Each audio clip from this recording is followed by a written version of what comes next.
Hi guys, kakagising ko lang. Aakyat ako dito sa tuktok. Puntahan ko yung puno ng inyam. Ay, napagod. Tingnan ko kung may hinog. O kahit hindi hinog. Basta may bunga, kainin ko. Tagal ko na hindi nakakain itong inyam na to eh. Dahil pa ang saraugon, no? Sabi daw may bunga dito. Pagod. Ayan, no? May bunga nga siya.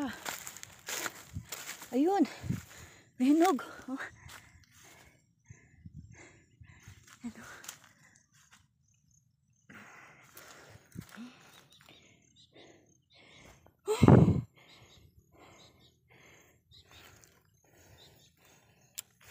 Pasim. Ito may hinog.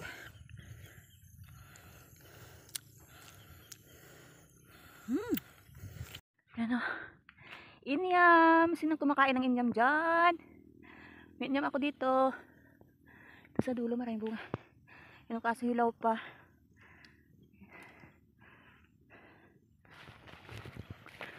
Pagkain namin sa dati ng mga bata kami. Kapag naglalaro kami. Pagod. Ito pa. Yan pa. Inyam. Ayan. Ayan nyo.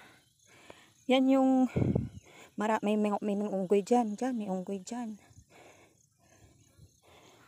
Lawak pa ng saraugon nila. Oh. Kita yung ulap. Ang ganda tingnan.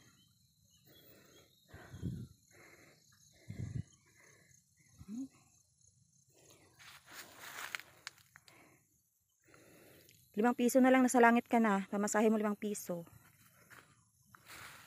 Kapang labas siya init din. No? Ano siya? Soba.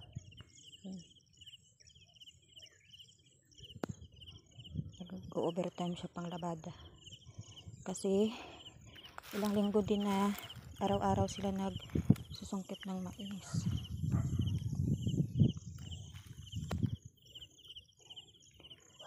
Yung sa amin naman na balon dun sa kabila tong kahoy na yun sa ibaba. Sa kanila naman sa puno ng adrekta kakao ata yan.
Hello!